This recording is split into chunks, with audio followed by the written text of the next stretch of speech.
Thanks to the witnesses. It's great to be together with you. Virginia is a state that has very significant climate challenges. We have 5,000 miles of shoreline on the Atlantic and the Chesapeake Bay. Hampton Roads, 1.7 million people, is often listed second to New Orleans as the community in the United States, at least in the eastern part of the United States, most jeopardized by sea level rise.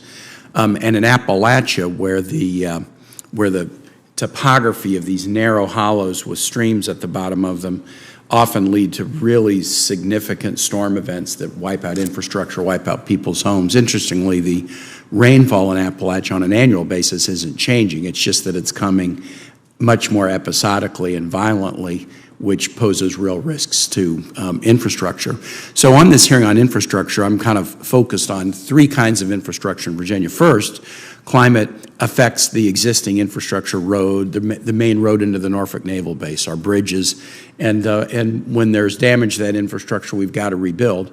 Second, in order to deal with some of our climate risks, Governor Bell Edwards, I'm a big admirer of what you've done, and we're making a lot of resiliency investments in the same way that Louisiana has, so that sea level rise doesn't affect communities as much, but those resilience investments are infrastructure projects that have their own permitting requirements.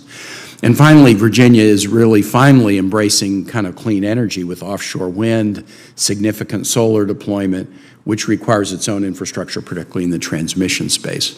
I am very excited about the commitments that we have made. The American Rescue Plan, by putting money into state and local governments, a lot of that one-time money was used for infrastructure projects. That's great. The infrastructure bill, the CHIPS bill, the Inflation Reduction Act. But I've got two worries about our commitment to infrastructure. One is who's going to build it. I think we have some significant workforce challenges that we have to grapple with. On manufacturing, who's going to make it? With an unemployment rate that's so low, we need to do a lot on the workforce side. But the second is the permitting side.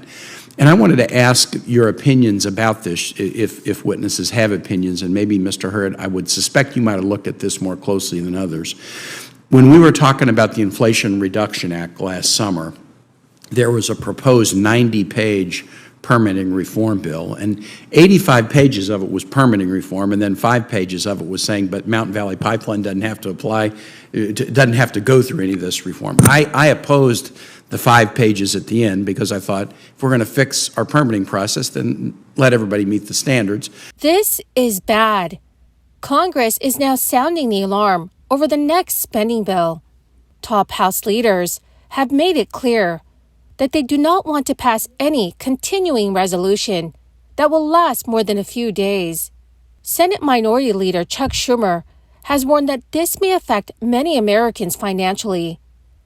My dear friends, please make sure that you watch until the end of this video.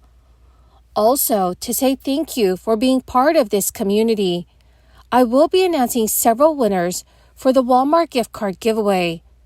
If you would like to enter these weekly giveaway, friends, please click and like several of my videos, and then comment below the keyword of each video that you watch. The more videos that you watch and then comment on, friends, the greater your chances of winning the giveaways. A handful of conservatives in the House of Representatives are already raising concerns about the length of a short-term budget fix.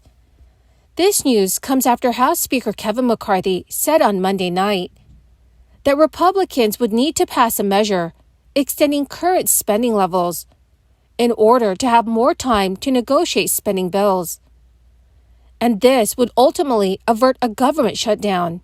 Speaker McCarthy did not indicate how long of a short-term stopgap bill he would like to pass, informing his members he wanted to avoid backing the deadline right before the holidays.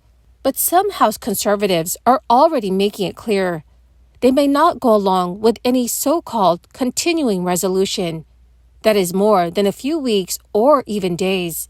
In a statement to CNN News, a member of the powerful House Rules Committee said he would under no circumstances support a continuing resolution to fund the government at increased 2023 levels and without any reforms. Virginia Representative Morgan Griffith, another Republican, told reporters at Capitol Hill that he would not want a continuing resolution that went any longer than a matter of weeks, saying he aims just 2 weeks. Speaker McCarthy could easily pass a continuing resolution with a bipartisan coalition of support in the House, and he may be forced to do so or risk shutting down the government.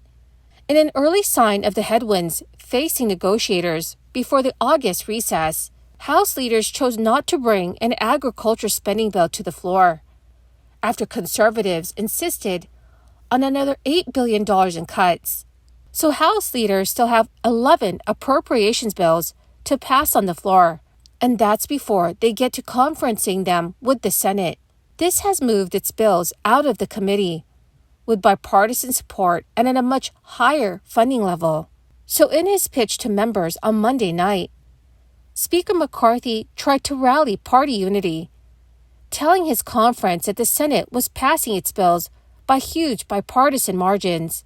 McCarthy has urged his conference to unite swiftly when they return to Washington, D.C., to have the best hand possible in negotiations with the upper chamber. Senate Majority Leader Chuck Schumer said he was glad to hear the reports that McCarthy was pushing his conference to agree to a short-term measure to keep our government open past September 30th. Senator Schumer added that he thinks the funding extension should last until early December. Also, in just a few weeks, several changes are coming to the SNAP program. Food assistance programs make up 80% of the massive spending bill, which spent $867 billion in 2018. This year's farm bill could run roughly $1.5 trillion, with a Republican-controlled House eager to cut spending wherever possible. The farm bill may be another target for GOP lawmakers eyeing budget cuts. Ahead of when lawmakers return to Washington from the August recess, Democratic lawmakers are already digging in when it comes to support for their farm bill.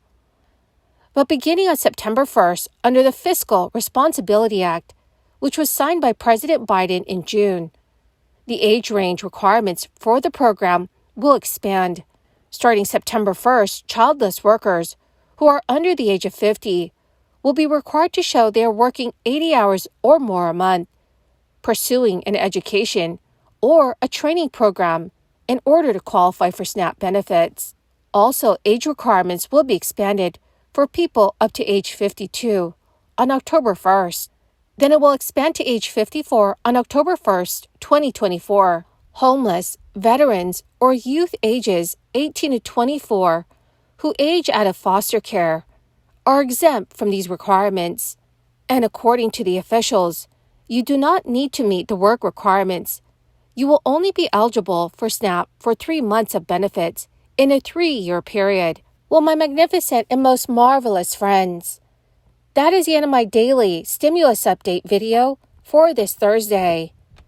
My dear friends, thank you so much for being here and for being part of this community.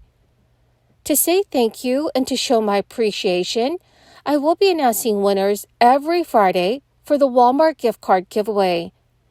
My dearest friends, please make sure that you enter these giveaways. All you have to do is click and like several of my videos, and then comment below the keyword of each video that you watch. The more videos that you watch and then comment on, friends, the greater your chances of winning the giveaways. Thank you so much and have a wonderful and very blessed Thursday.